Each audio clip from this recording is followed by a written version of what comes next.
In December of 2007, there was an election in Kenya which resulted in 2 months of terrible ethnic violence. Over 1,000 people were killed.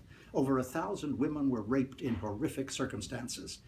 Just last week, Human Rights Watch did a report on what had happened in 2007 and what had happened to the women in the aftermath. There is a paragraph in that report I want to read. Quote, "Men raped women old enough to be their great-grandmothers, children as young as 3, pregnant women, women who had just given birth, and breastfeeding mothers. Many women were raped in the presence of other family members, including young children. Some were raped together with other female family members or in groups with other women from their own communities by the same perpetrators.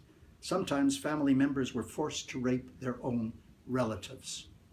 And as Human Rights Watch points out, there has been no justice, no compensation, no talk of reparations, no nothing for the women. It allowed Human Rights Watch to title its report, "I Just Sit and Wait to Die."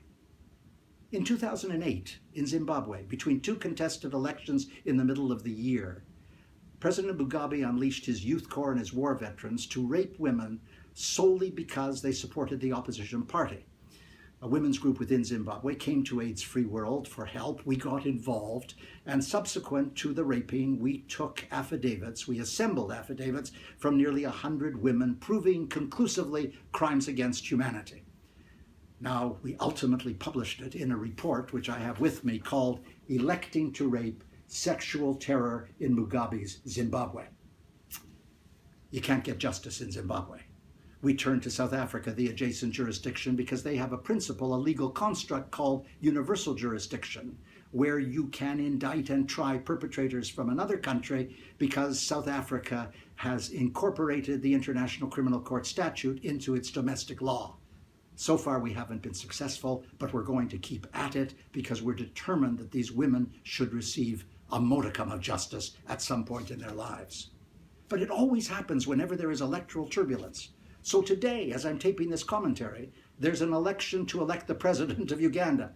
And the man who will be re-elected is President Museveni, no question about it. He's already fixed the election, for heaven's sake. But somewhere in Uganda, you can be sure, women will be raped. As they're being raped in Burundi over a contested 3rd term for the president, as they're being raped in the conflict country of the Central African Republic, and incredibly enough, amongst the rapists are United Nations peacekeepers, as they're being raped in Yemen and Libya, and Iran, and Iraq, and Afghanistan, and worst of all, in Syria. And every week, the Security Council passes resolutions saying there must be an end to the sexual violence, and there is never an end. So I have a suggestion as I end this commentary. Ban Ki-moon, the Secretary General of the United Nations, is in his last year. He has 10 months left. He has nothing to lose. No one's going to turf him out with 10 months to go. So why doesn't he take the podium of the United Nations and confront Russia directly in their bombing of the dissidents, particularly around Aleppo, resulting in a carnage which now begins to rival the carnage of the Rwandan genocide? And let him take that stance publicly and internationally in a way which may galvanize the international community. You remember when Kofi Annan said that the American war in Iraq was illegal? It focused the world's attention. Ban Ki-moon's tenure has been something less than illustrious. Perhaps he can leave with a badge of honor. That was last week. I'm Stephen Lewis.